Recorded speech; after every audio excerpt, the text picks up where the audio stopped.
Hi everyone, and welcome back to my channel.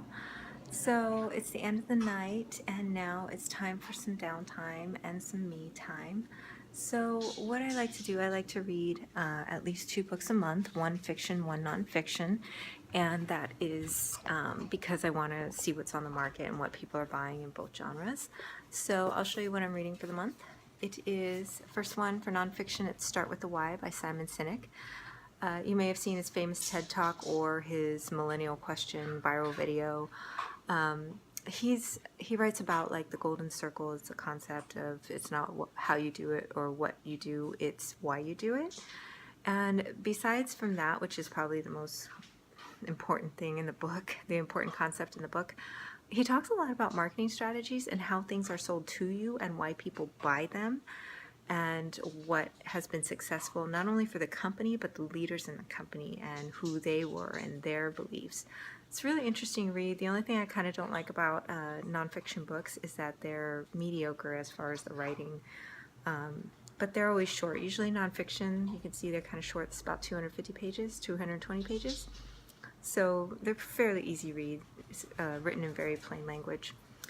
So that's my nonfiction. And for fiction, Sinclair Lewis, It Can't Happen Here. Now, my father used to watch a lot of History Channel, and he was a Vietnam veteran, so he watched a lot of war movies and war documentaries.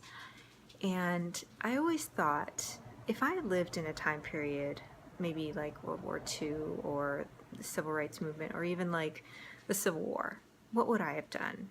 You know, now that knowing what people went through, would I have done something? And this is a really interesting read. It was 1935 where it was published, and it talks about, you know, America not wanting to be involved with Nazis taking over Europe.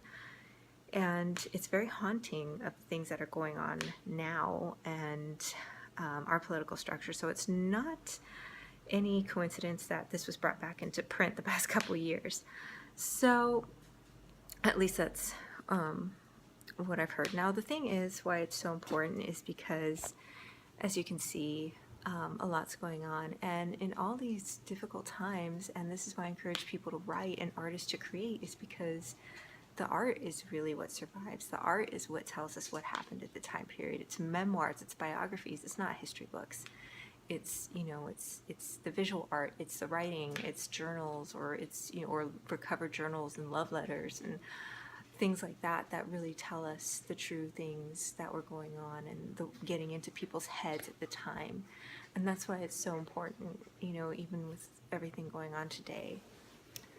So that's my thought for today, and I'm going to get started reading. So leave a comment below. What do you read every month? Maybe you read one book, maybe you read a book a week, you know, or that guy who reads a book a day. I don't know how he does it, but leave a comment below. I want to know what you guys are reading, what you're, and what you think is the art that's going to live through this time period. I'll see you in my next vlog. Bye!